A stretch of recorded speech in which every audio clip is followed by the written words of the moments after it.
Gate खोलने का कहा है तो हमारी गार्ड्स हमें बोला है हम गेट नहीं खोलेंगे, तुम लोगों ने जो अपने यारों को बुलाया हुआ उनको वापस भेज दो। ये हमारी फीमेल गार्ड्स ने बोला है हमें, हम लड़कियों को बोला है। हमारे दुपट्टे खींचे हैं, हमारे दुपट्टे खींच के हमारी तस्वीरें ली गई हैं और लड़की को दुपट्टा खींच के उसको थप्पड़ मार के उसको बंद किया। स्टूडेंट ये कह रही है कि आप लोगों में है क्या जो आप लोगों का रेप किया जा सके। दोस्तों कहते हैं कि जिस मुल्क में हुक्मरान बेगैरत हों, इस मुल्क में लड़कियों की इज्जत की कोई कीमत नहीं होती। आज तक यही सुना था कि ताली दो हाथ से बजती है, जब तक आग न लगे धुआं नहीं उठता। हुकूमत ये मानने को तैयार ही नहीं कि किसी भी लड़की के साथ जिनसी ज्यादती हुई है, लेकिन तलबा चीख चीख कर कह रहे हैं कि हमारे सामने ये काम हुआ। पीजीसी का कैंपस है, कैंपस 10, वहाँ पे एक लड़की का रेप किया गया है बेसमेंट में और वो गार्ड और वैन वाला जो है वो मिले हुए थे। पंजाब कॉलेज लाहौर कैंपस 10 की एक स्टूडेंट जिसका नाम किंजा सलीम बताया जा रहा है, उसे 7 अक्टूबर 2024 को कॉलेज का एक गार्ड बेसमेंट में बुलाता है, लेकिन लड़की बेसमेंट में जाने से इनकार कर देती है। अगले ही दिन 8 अक्टूबर यानी कि मंगल को वो सिक्योरिटी गार्ड एक बार फिर से इस लड़की को बुलाता है। इस गार्ड के साथ वैन ड्राइवर भी होता है। फीस के बहाने से इस लड़की को बेसमेंट में बुलाया जाता है। बेसमेंट के कमरे में वो दोनों लोग इस लड़की के साथ जिनसी ज्यादती करते हैं। लड़की की हालत खराब होने की सूरत में एक एम्बुलेंस बुलाई जाती है। लड़की की चीखें न सिर्फ टीचर बल्कि स्टूडेंट भी सुनते हैं। एम्बुलेंस में लड़की को डाला जाता है और फौरी तौर पर हॉस्पिटल पहुंचा दिया जाता है। कॉलेज की लड़कियां ये भी क्लेम कर रही थी कि उनके पास वीडियोस भी मौजूद थी, लेकिन प्रिंसिपल ने धमकियां देते हुए उन सारी वीडियोस को डिलीट करवा दिया। सादिया उसका नाम है और वो इस सारे सीन को जो है वो दबा रही है। ठीक है, वो सबको यही कह रही है कि ये फेक न्यूज़ है। बेसमेंट में से कैमरास को गायब कर दिया जाता है और गार्ड को सियालकोट छुट्टी पर भेज दिया जाता है। ये वाकया होते ही बच्चे सड़कों पर निकल आते हैं। तोड़फोड़ शुरू हो जाती है, बच्चों को रोकना मुश्किल हो जाता है। इतने में पंजाब पुलिस भी रवायती एंट्री मारती है और आते ही केस सॉल्व करने के बजाय बच्चों को ही मारने लगती है। पुलिस की इस टोली के डीएसपी ने तो हद ही पार कर दी। बच्चों को धमकाने लगा कि जिसने पढ़ना है वो कॉलेज के अंदर चला जाए, ये न हो कि यहाँ पर कोई और वाकया पेश आ जाए। बच्चियां यहाँ पे मौजूद हैं, कोई नया वाकया ना हो जाए यहाँ पे। समझ इस बात की नहीं आती कि ये पुलिस है या फिर बदमाश, और आखिर ये तनख्वाह किस चीज की लेती है। पता नहीं किसने ऐसे लोगों को डीएसपी बना दिया जो सिचुएशन को समझ ही नहीं रहा। इससे भी बड़ी हैरत तो इस बात पे होती है कि मरियम नवाज अपना सारा कामकाज छोड़कर न सिर्फ इस केस को झूठा साबित करने की कोशिश में लगी, बल्कि सारा मलबा पीटीआई वालों पे डाल दिया और एक बच्ची को पकड़कर प्रेस कॉन्फ्रेंस करवा दी कि कॉलेज में ऐसा कुछ भी नहीं हुआ। ये सारे बच्चे झूठ बोल रहे हैं। उसके बिहाफ पे मैं ये बात करना चाहती हूँ कि उस बच्ची के ऊपर एक झूठा पूरी कहानी घड़ी गई है। वो बच्ची बिल्कुल पाक साफ है, उसके ऊपर ये गलत इल्जामात लगे।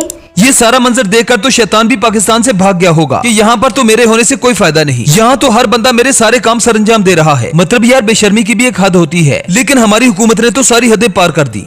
बच्ची अंडर ट्रीटमेंट है, वो सीढ़ियों से गिरी है और गिरने के बाद उसको चोटें आई हैं। इन्होंने अपने मुख्तलिफ स्कूलों कॉलेजों से चंद बच्चे इकट्ठे किए हैं और इकट्ठे करके इस वक्त दार तमाशा लगाया हुआ है। कॉलेज की प्रिंसिपल बच्चों को धमकियां देती रही कि अगर ये बात बाहर गई तो आप लोगों को रेस्ट्रिकेट कर दिया जाएगा, पुलिस के हवाले कर दिया जाएगा। मतलब यार अजीब सा कानून है कि लड़कियों की चाहे इज्जत की धज्जियां उड़ाते रहो, लेकिन अपने हक के लिए आवाज उठाना भी एक जुर्म है। मुझे प्रिंसिपल ने पूरे कॉलेज के सामने धमकी दी, तुम्हें निकलवा दूंगी, तुमने बात की, तुमने कॉलेज नहीं आना। बच्ची ने ये बात की है कि मेरे पास प्रूफ है, मैं मीडिया में शो करूंगी कि आपके ये जो है आप इस तरह बच्ची के साथ ये रेप हुआ है और आप ये बात छुपा रही हैं, मैं मीडिया तक पहुंचाऊंगी। लेकिन जो हमारी एडवाइजर थी उसने उसका फोन पकड़ के दीवार पे मार के तोड़ दिया कि अब बताओ तुम क्या प्रूफ करोगी।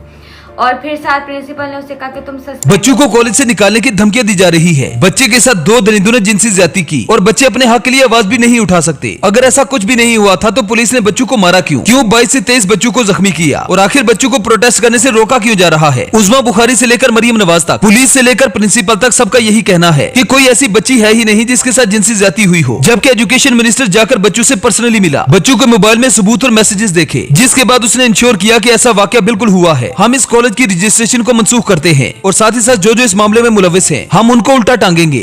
आज ही नहीं, ऐसी कोई बात नहीं है। प्रिंसिपल ने पहले वीडियो एविडेंस डिलीट किया, फिर उसके बाद यहाँ के कैमरास ऑफ किए गए। उसके बाद वो जो बच्चियां हैं उनकी जो ये एक्टिविटी हुई उसके अगेंस्ट उनकी कोऑर्डिनेटर्स की, प्रिंसिपल्स के वीडियो ऑडियो मैसेजेस हैं इन बच्चों के पास। सो ना सिर्फ बेशक कोई इदारा जितना भी हो, हमने ये इंश्योर करना है कि हमारी बेटियां कॉलेजेस में सेफ हैं। ना सिर्फ ये कि मैं इनसे ये वादा कर रहा हूँ कि हम उन्हें उल्टा टांगेंगे। अगर ये क्राइम इन्होंने कमिट किया है तो फिर हमें इन बच्चों को प्रोटेक्ट करते हुए उनकी सारी registration cancel. Point of view ये है कि क्यों उस बच्ची को प्रोटेक्ट नहीं किया गया और प्रिंसिपल को प्रोटेक्ट किया गया और उल्टा इन्हें धमकियां लगाई जा रही हैं। कि आपको निकाल देंगे, ये कोई तरीका। इस बयान के बाद वजीर तालीम को भी हुकूमत की तरफ से धमकियां आने लगी कि तुमने आखिर ये बयान क्यों दिया और हमारे सारे ड्रामे पर पानी फेर दिया। इस बयान के बाद मिनिस्टर साहब भी गायब हो गए, ना तो वो कहीं भी कैमरा स्क्रीन पर आए और ना ही उनका कोई बयान आया। अगर पुलिस भी इस एजुकेशन मिनिस्टर की तरह काम करती, हुकूमत भी बच्चों के साथ आकर मिलती, तो इस तरह की कोई भी सिचुएशन क्रिएट ना होती। ये सारा सीन होने के बाद जब बच्चों ने प्रिंसिपल से बात की तो प्रिंसिपल ने बच्चों को धमकियां लगाना शुरू कर दी कि खामोश हो जाओ, ऐसा कोई भी सीन नहीं हुआ, और अगर ये बात तुम लोगों ने बाहर फैलाई तो तुम लोगों को इस कॉलेज से निकाल दिया जाएगा।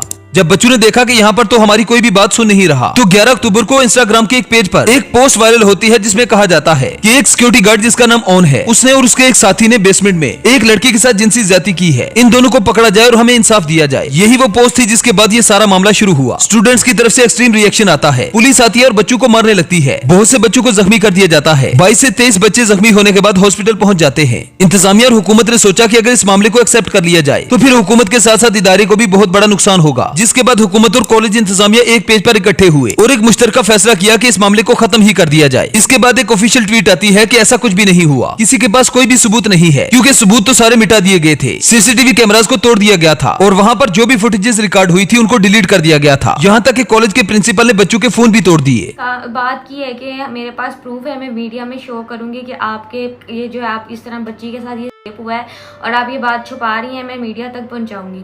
लेकिन जो हमारी एडवाइजर थी उसने उसका फोन पकड़ के दीवार पे मार के तोड़ दिया कि अब बताओ तुम क्या प्रूफ करोगी, और फिर साथ प्रिंसिपल ने उससे कहा कि तुम सस्पेंड हो। इस सारे मामले का ड्रॉप सीन तब हो जाता है जब ये एसपी शहर बानो नकवी लड़की के चचा और बाप को कैमरे के सामने ले आती है, जहां उनकी तरफ से एक अजीबोगरीब बयान आता है।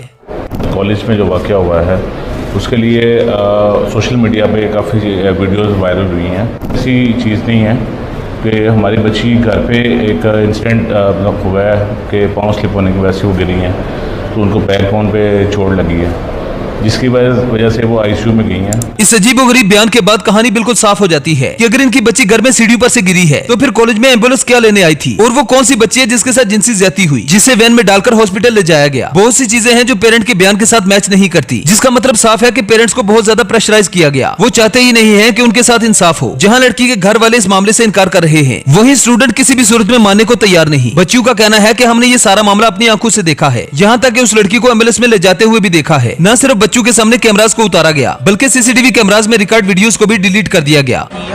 इन्होंने डंडा मारा गार्ड ने शीशे पर, और शीशा दोस्त को लगा, उसकी बाजू ये पूरी कट गई है। अब इस सारे मामले में बहुत से सवालात जन्म लेते हैं। पहला तो ये कि सीसीटीवी कैमरास को क्यों तोड़ा गया, वीडियोस को क्यों डिलीट किया गया, गार्ड को इसी वक्त में सियालकोट क्यों भेजा गया, एम्बुलेंस कॉलेज में क्या करने आई थी, वो कौन सी बच्ची थी जिसे एम्बुलेंस लेकर गई। ये वो सारे सवालात हैं जिनका इंतजामिया के पास कोई भी जवाब नहीं। अब इस सारे मामले में आप लोगों की क्या राय है, हमें कमेंट सेक्शन में जरूर बताएं। मिलते हैं नेक्स्ट वीडियो में। Good bye. कॉलेजेस, और इसके लिए मैं अपने एजुकेशन मिनिस्टर को भी मैंने कहा कि आपको वो मुअत्तल नहीं करनी चाहिए थी, उनको सस्पेंड नहीं करनी चाहिए थी। जब तक इन्वेस्टिगेशन ना हो एक्शन नहीं लेना चाहिए था। वो किसी इज्जतदार आदमी का है। वज़ीर-ए-आज़म इमरान खान ने रेप के मुजरिमों को जिनसी तौर पर नाकारा या आख्ता करने की तजवीज़ दे दी। टीवी इंटरव्यू में कहा कि आवाम हमसे सिर्फ ये पूछेंगे हमें कितना तहफ़्फ़ुज़ दिया, ये नहीं पूछेंगे कि कितने IG तब्दील किए। ज़्यादती के मुजरिम को इबरतनाक सजाएं देनी चाहिए।